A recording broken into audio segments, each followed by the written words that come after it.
राजस्थान में हुआ। बहुत पुरानी बात है। राजस्थान में बसा एक छोटा सा गांव था जिसका नाम माजरा था। राजस्थान के और गांव की तरह यहाँ भी पानी की बहुत कमी थी। वहाँ आसपास पानी नहीं था। गांव की बहू बेटियाँ सिर पर गड़े रखकर दूर दूर से पानी लाती थी। इसी गांव की एक बहू थी जिसका नाम सलोनी। घर का सारा काम काज और दूर से पानी भरना लाना शाम तक सारा काम करके सलोनी थक कर चूर हो जाती थी। वहाँ पानी की वजह से बहुत लोगों को परेशानी होती थी। सभी लोग थोड़ा थोड़ा पानी खर्च करते थे। पानी लाने की परेशानी से बचने के लिए गांव का एक परिवार बंजारे के कुएं पर जाकर रहने लगा। सलोनी चाहती थी कि उसका परिवार भी किसी कुएं के पास जाकर डेरा जमाए ताकि उन्हें कोई परेशानी ना हो और इतनी दूर पानी भरने आना पड़े। लेकिन परिवार के लोग अपने पुरखों की ज़मीन छोड़कर कहीं जाना नहीं चाहते थे। वे बोला, हम अपनी खानदानी ज़मीन छोड़कर कहीं नहीं जाएंगे।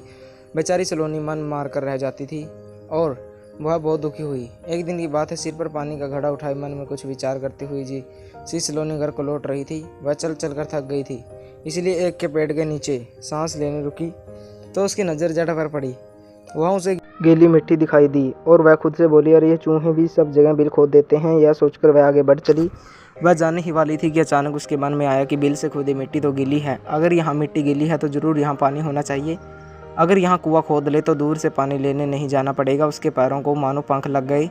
वह बहुत तेज़ दौड़ने लगी। जल्दी से घर पहुंचकर उसने अपने बेटे से कहा, अपने फावड़े उठा लो, गांव के पेड़ के पास हम कुआं खोदेंगे और हमें कभी पानी की कमी नहीं होगी। तीनों बेटे और उनके पिताजी सलोनी की बात सुनकर हंसने लगे और बोले, चूहे का बिल बनाना कौन सी नई बात है, पर यहाँ पानी कहाँ है। उसके पति ने उसे समझाया पर सलोनी न मानी और गुस्से में आकर बोली, नहीं आना तो मत जाओ, तुम मेरे साथ, मैं अकेली ही कुआं खोद लूँगी। यह कहकर वह फावड़ा उठाकर चल दी उस पेड़ की ओर जहाँ उसे पानी के सुराख मिले थे। बहुत देर तक जब सलोनी न लौटी तो बूढ़े ठाकुर ने बेटों से उसके बारे में पूछा। वह बोला, तुम्हारी माँ कहाँ है। तभी वे तीनों हंसते हुए बोले, माँ तो फावड़ा लेकर कुआं खोदने गई है। ठाकुर ने बड़े बेटे को सलोनी को देखने भेजा। बेटा उसी पेड़ के पास पहुंचा तो देखता ही रह गया। उसकी माँ फावड़े से खुदाई कर रही थी। पास ही बहुत सी ताज़ी मिट्टी पड़ी थी। उसने माँ के हाथों से फावड़ा लेकर खोदना शुरू किया। ऊपर की थोड़ी सी रेत के नीचे नरम मिट्टी निकल रही थी। बेटा पूरे उत्साह से खोदने में लग गया। थोड़ा सुस्ताने के बाद सलोनी ने कहा, बेटा मैं विश्वास के साथ कहती हूँ कि यहाँ नीचे पानी है। सब मिलकर अगर खोदेंगे तो जल्दी ही कुआं बन सकता है और हमें कभी पानी की परेशानी नहीं होगी। पर अगर कोई नहीं भी खोदता है तो भी यहाँ खुदाई करती रहूँगी। अब तो मैं अपने कुएं का पानी पीकर ही दम लूँगी। तू खुदाई कर, मैं तेरे लिए रोटी लेकर आती हूँ। बेटा जोश में खुदाई करता रहा। सलोनी जब रोटी लेकर आई तो उसने देखा कि जवान बेटे ने अच्छी खासी खुदाई कर दी है। बेटा छाया में बैठकर रोटी खाने लगा तो सलोनी खुद फावड़ा लेकर खुदाई में जुट गई।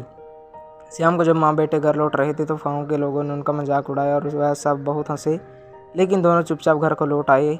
मन ही मन वे दोनों बहुत खुश थे क्योंकि कल को कुआं खोदने वाला था। वह घर गए और खाना खाकर सो गए।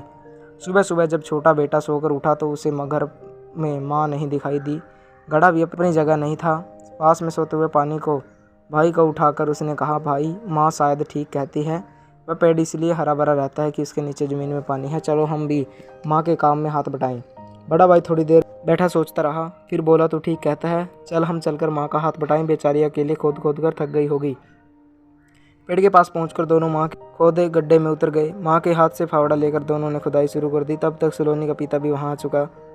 पति और बेटों को देखकर सलोनी बहुत खुश हुई। उसे विश्वास हो गया कि अब पेड़ के पास कुआं जरूर खोदेगा। दोपहर तक सारा परिवार कुआं खोदता रहा। राजस्थान का मौसम अचानक आंधी आ गई। खोदे गए खड्डे में रेत भर गई और सारा खड्डा जो खोदा था वो रेत से भर गया। गाँव वालों ने सलोनी और उसके परिवार का खूब मजाक उड़ाया। दोनों बेटे उदास हो गए। उन्हें लगा कि सारी मेहनत बेकार हो गई। सलोनी ने उनके माथे पर हाथ फेरते हुए कहा, अब हम दिन में आराम करेंगे और रात को चंदा की चांदनी में खुदाई करेंगे। यह सुनकर उनकी माँ बहुत खुश हुई और बेटा बोली, बेटा तुम खुदाई करो और मिट्टी फेंकती जाऊंगी। काम फिर आगे बढ़ा। उनके लगन और विश्वास को देखकर गाँव वाले भी उनकी मदद के लिए आ गए। छोटे बड़े सभी लोग काम में जुट गए। अब सफलता पास ही दिखाई दे रही थी। जैसे जैसे गड्ढा गहरा होता गया, मिट्टी ऊपर लाना मुश्किल होने लगा। सब सोच में पड़ गए कि अब क्या करें। तब सलोनी ने तरकीब लगाई और वह बोली, जैसे कुएं से पानी निकालने के लिए गरारी लगाते हैं वैसे गरारी यहाँ भी लगाओ, उससे मिट्टी ऊपर खींचना आसान हो जाएगा। अब जैसे ही मिट्टी ऊपर आती बच्चे उसे फेंक आते।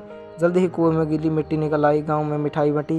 लड़के तो खुशी से नाचने ही लगे। अब खुदाई और जल्दी जल्दी होने लगी।